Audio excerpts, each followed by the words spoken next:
A menudo se dice que el cielo presta especial atención a los lugares donde el mundo decide apartar la mirada. En esos callejones oscuros que cruzamos deprisa, en las manos agrietadas que recogen lo que nosotros desechamos, en el silencio de los que ya no tienen fuerzas ni para quejarse. Solemos creer que la pobreza extrema y el abandono son señales de que alguien ha sido olvidado por la gracia, pero la verdad opera exactamente al revés. Lo que a los ojos humanos parece una ruina irrecuperable, una vida terminada y sin valor, es precisamente la materia prima que usa el amor divino para manifestarse con mayor fuerza.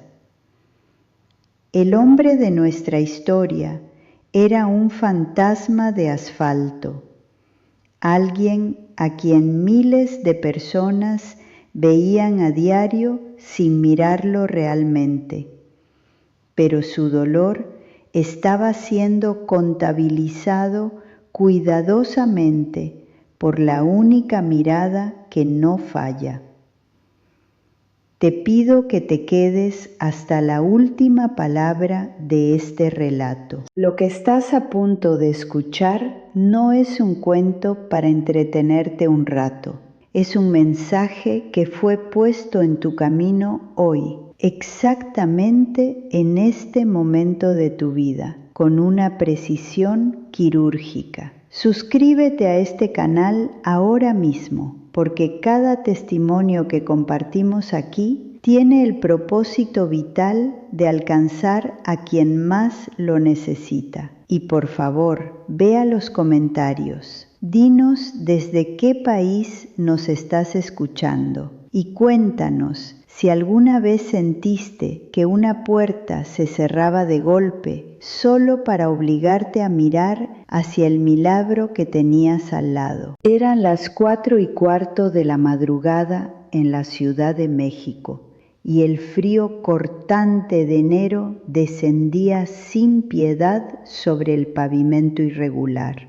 A esa hora el aire olía a smog estancado y a humedad, una mezcla pesada que se alojaba directamente en los pulmones. Mateo tenía 61 años, pero su espalda encorvada y el arrastre de su pierna izquierda contaban la historia de un cuerpo que había vivido por lo menos 2 décadas más. Su vida entera transcurría atada a un carrito de lámina oxidado, un contenedor de basura municipal cuyas ruedas desgastadas chirriaban con un sonido agudo y constante que le taladraba los oídos durante 12 horas seguidas. Si te acercabas lo suficiente para mirar las manos de Mateo, entenderías al instante la brutalidad de su existencia. Eran manos gruesas, oscurecidas permanentemente por la mugre de la calle que ya no salía con ningún jabón, cubiertas de callos amarillentos y cicatrices irregulares causadas por vidrios rotos y metales oxidados escondidos entre las bolsas que recogía. Aferrado al manubrio de metal helado de su carrito, colgaba su único tesoro en esta tierra, un rosario de madera barata, despintado por el sol y la lluvia, del cual faltaban 3 cuentas. La rutina de Mateo no era vivir, era simplemente no morir. Empujar el peso muerto del metal sobre las subidas empedradas, sentir cómo el dolor agudo le nacía en la base de la columna y le irradiaba como electricidad hasta las rodillas. Respirar profundo, tragar saliva seca y dar un paso más. En el bolsillo interior de su chamarra de lona deshilachada guardaba un papelito doblado y manchado de grasa. Era el número de teléfono de una caseta pública en Ciudad Juárez. Allí, al otro lado del país, estaba Lucía, su única hija. Había partido hacia el norte 8 meses atrás con la promesa de encontrar un trabajo en las maquiladoras para pagar la enorme deuda médica que dejó la enfermedad de su difunta madre. 8 meses de un silencio denso, sepulcral, que a Mateo le pesaba más que las toneladas de desperdicios que levantaba cada semana.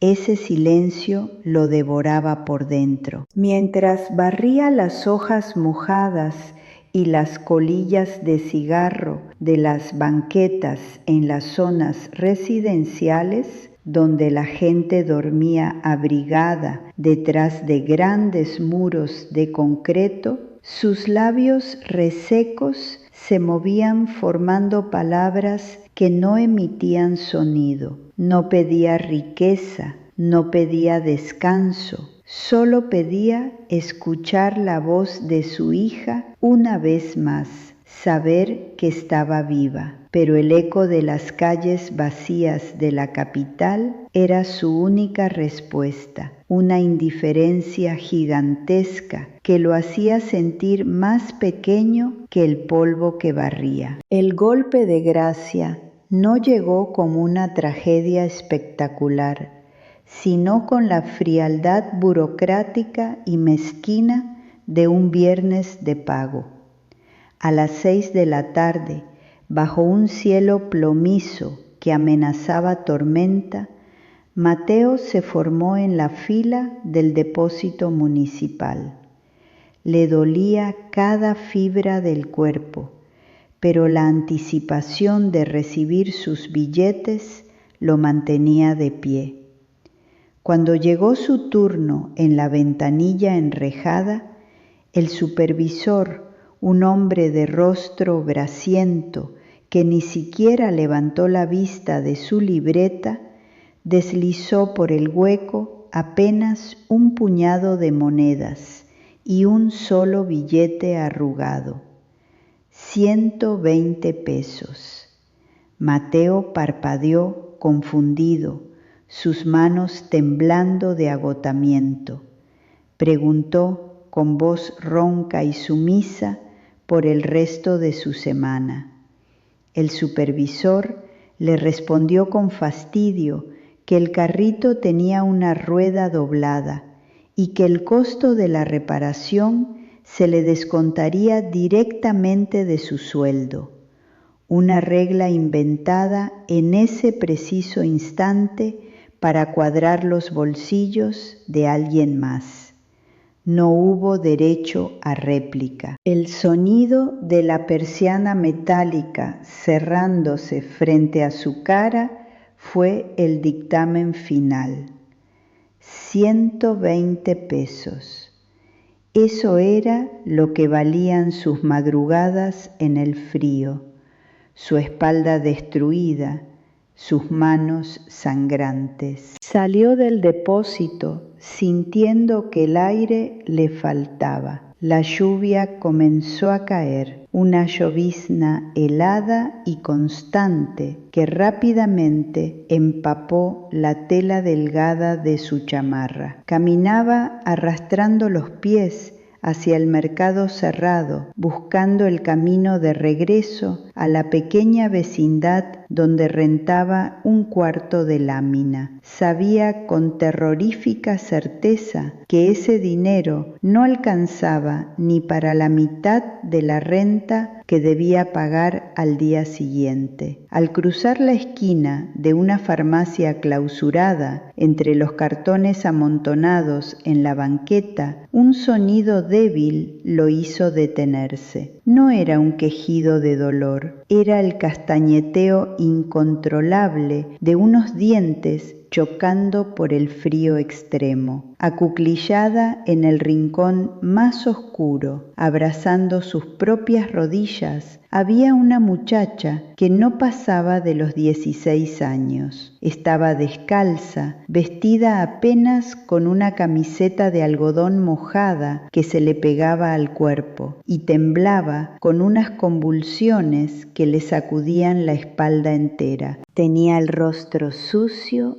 empapado en lágrimas y lluvia, y una mirada de pánico absoluto, la mirada de un animal acorralado que sabe que no sobrevivirá la noche. Mateo se detuvo en seco.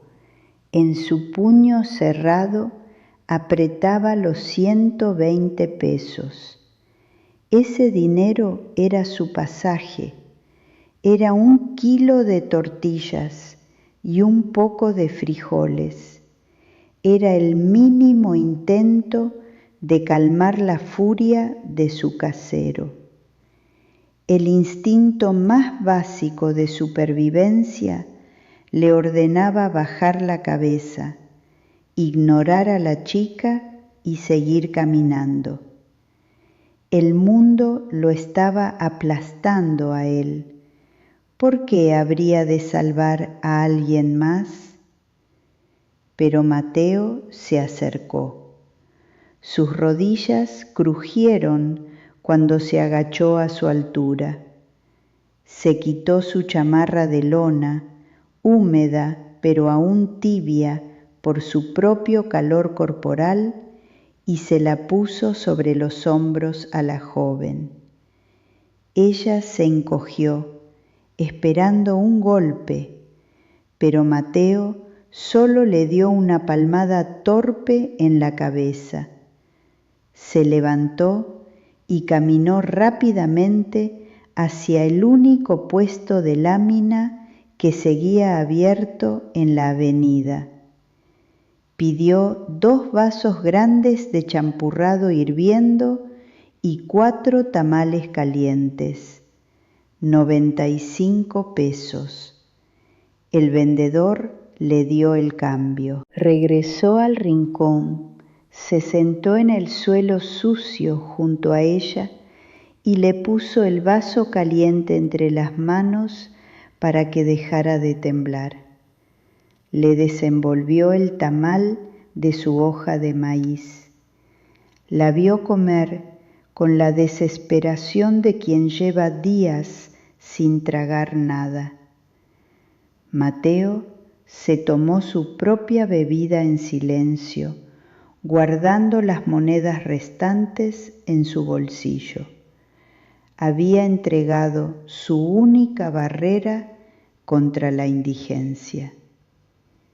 Si estás escuchando esto y sientes que la vida te ha puesto contra la pared, si alguna vez te has quitado el bocado de la boca para dárselo a alguien más y a cambio sentiste que el mundo te castigaba, hundiéndote todavía más en la escasez, quiero que me escuches bien.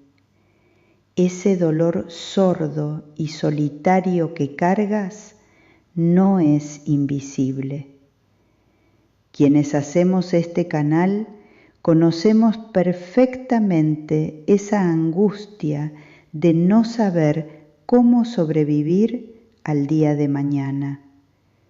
Por favor, suscríbete ahora mismo y baja a los comentarios. Escribe ahí tu carga, deja tu petición, porque nosotros nos comprometemos a leerte y a orar por ti, por tu situación específica.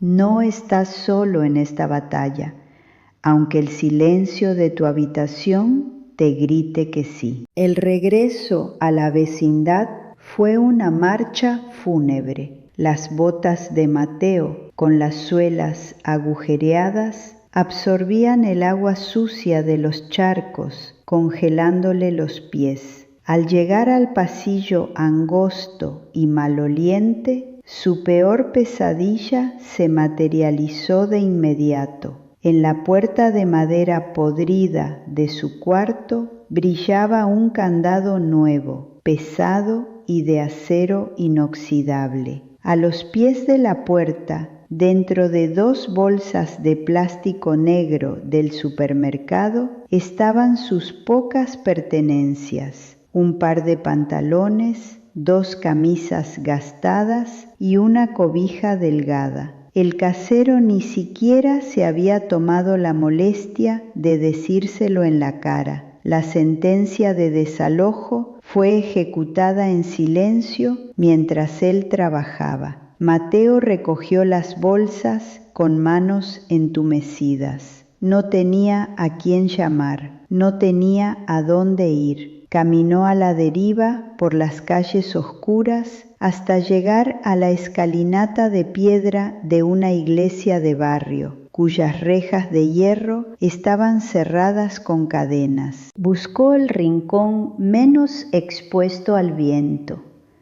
Acomodó una de las bolsas como almohada y se envolvió en su vieja cobija. Esa noche, bajo la lluvia incesante de la Ciudad de México, se produjo el quiebre. El frío era tan intenso que sentía agujas clavándosele en los huesos, un dolor físico que lo hacía gemir en voz baja. Aferró el rosario de madera que colgaba del asa de una de sus bolsas. Por primera vez en su vida entera, Mateo se sintió profundamente estafado por su propia fe. Miró sus manos destruidas bajo la luz naranja y parpadeante de la farola de la calle. Había dado lo último que tenía para calentar a una niña desconocida y como pago el universo lo había arrojado a dormir en la calle como a un perro callejero. ¿Dónde estaba la justicia? ¿Dónde estaba ese cuidado del que tanto hablaban los curas? El silencio de la madrugada lo aplastaba. Su mente lo torturaba con imágenes de su hija Lucía, pensando que si él, un hombre viejo, estaba así de indefenso, qué cosas horribles no estaría sufriendo ella sola en la frontera. Una lágrima caliente, cargada de resentimiento y derrota absoluta, resbaló por su mejilla sucia y se perdió en el asfalto. Esa madrugada, Mateo dejó de rezar.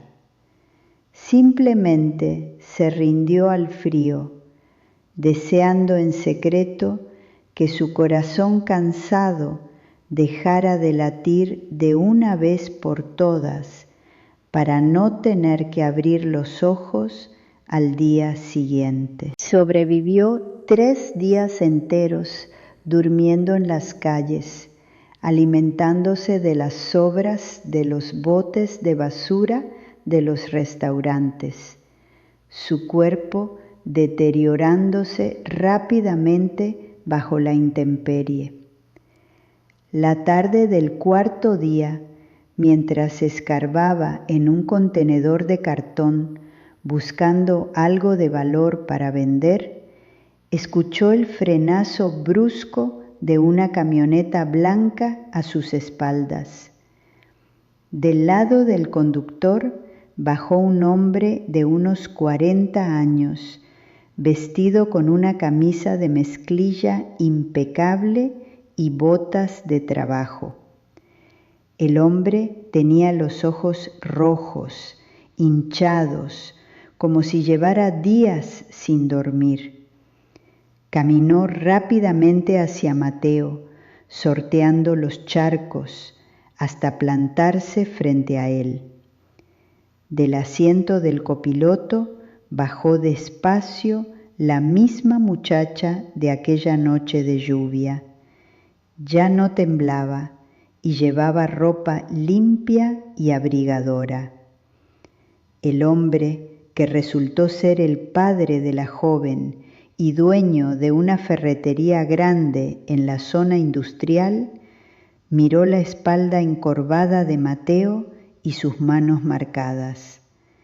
Su hija, que había huido de casa en un ataque de rebeldía y pánico adolescente hasta terminar perdida, asaltada y a punto de morir de hipotermia en las calles, lo había reconocido por la forma de caminar y por el viejo rosario de madera atado a su bolsa. El hombre no le ofreció limosna. Con la voz quebrada y las manos temblorosas, agarró los brazos sucios de Mateo y se echó a llorar ahí mismo, en medio de la avenida ruidosa. Le dijo que llevaba 3 días recorriendo los barrios bajos sin descanso, buscando al barrendero que había evitado que su hija amaneciera muerta de frío en una banqueta. El milagro no ocurrió con una luz celestial cegadora ni con coros de ángeles. El milagro tenía el olor a tapicería limpia de esa camioneta cuando Mateo fue invitado a subir dejando sus bolsas negras en la caja trasera. El padre de la joven lo llevó a su negocio, donde le ofreció un cuarto construido de bloques de cemento en la parte trasera del local, equipado con una cama firme, cobijas gruesas y una pequeña estufa. Le ofreció el trabajo de velador de la bodega, un empleo donde nadie volvería a descontarle un centavo por ruedas rotas, donde su único deber sería vigilar y descansar bajo un techo que no se goteaba. Pero la verdadera restauración, el golpe maestro de la providencia, llegó 2 días después. Al conocer la historia de Lucía, el dueño de la ferretería, que tenía contactos con transportistas en el norte del país, hizo 3 llamadas a Ciudad Juárez. Al atardecer, mientras Mateo se preparaba su primer café caliente en una taza de cerámica de verdad, el teléfono del mostrador sonó. El hombre le tendió el auricular a Mateo. Al otro lado de la línea, la voz de su hija, llorando y pidiendo perdón por haber perdido su celular y no saber cómo comunicarse, inundó el oído del anciano. Mateo se dejó caer de rodillas sobre el piso limpio de la bodega, aferrando el auricular con sus manos callosas. Y mientras escuchaba la respiración agitada de su hija, miró de reojo su viejo rosario de madera sobre la mesa, comprendiendo con el alma encogida que aquella noche de lluvia, cuando creyó que había entregado su propia vida al dar sus últimas monedas, en realidad estaba sembrando con dolor la semilla exacta de su propia salvación.